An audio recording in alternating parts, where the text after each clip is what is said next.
هغه ځوانان چې کاروبار تجارت روزګار یا ستنه یا مخ ته نه ځي چې هر شي ته لاس ورواچي په هغه کې تاوان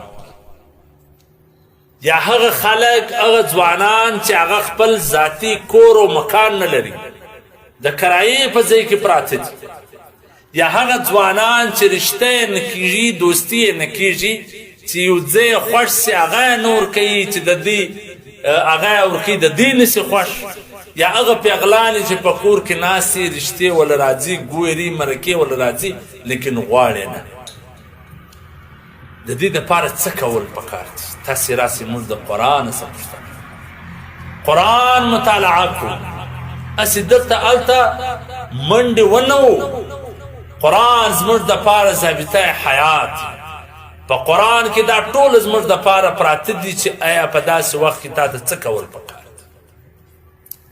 کله چې موسی علیه الصلاة وسلام د مصر څه ولاړې مدین ده په مدین کې نه د ده سره کور نه د ده سره روزګار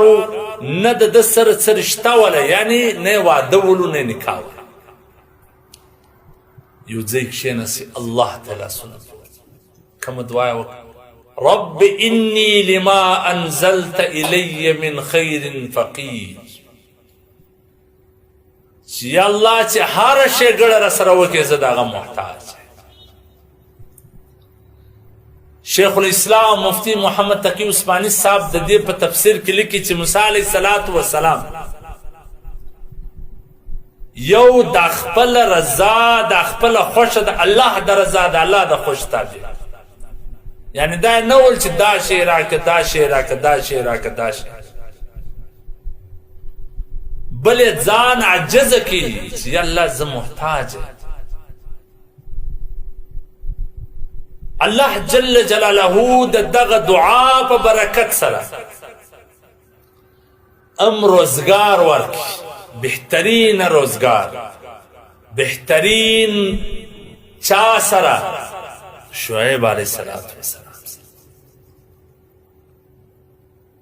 یعنی ښه چا سره روزګار پیدا کول یا د یو چا سره ملازمت پیدا کول چې هغه ښه سړی وي دا څومره غټه خبره او الله جل جلاله کور ورکړي شعیب علیه السلام هم الله جل جلاله نکاح ورکړي یعنی زنانه ورکړه د شعیب علیه السلام ګوره یو د الله خوښه ده یو زموږ خوښه ده یو د الله انتخاب دی موسی علیه السلام په خپل انتخاب ونه کړی د الله انتخاب یې قبول کړي چې یا الله ته کومه ښېګړه را سره کوې دا نه ول چې کور راکړې دا نه ول چې دا راکړې دا خپل انتخاب د الله په انتخاب نو ځکه زموږ کتابونه لیکي کم څوک چې دغه درې شانو ته ضرورت دا ته هر انسان ضرورت لري په دا درې شانو کې یو شی هم کم هغه د هر لمانځه څه وروسته دغه دعا وواروئ رب انی لما انزلت الی من خیر فقیر دا د قرآن ثابته ده چې موسی علیه السلام د الله څخه دا دعا وغوښته چې الله څخه موسی علیه السلام دا دعا وغوښته الله دا درې سره شام ورکړ نو پکار دا ده چې موږ تاسې هم د هر لمانځه سره وواره دا دومره اسانه دعا قرآن مجید آیات رب انی لما انزلت الی من خیر فقیر دا به نو څونه وخت وغواړي اسانه دي هر څوک یې زده کولی شي موږ باید خپله و دې اعمالو ته متوجه شو مولانا اشرف علي تانوي رحم الله لیکي چې اصل تلاوت دی چې ته یو کار غواړې یو کار کول غواړې یو کار دې بند دی ته تلاوت وکړه آیات ووایه چې کوم انبیاو کړي دي انبیاو ته په هر حالات پر دې باندې راغلی دي چې دوی کومې دعا وغوښتې دي موږ هم هغه دعا وغواړو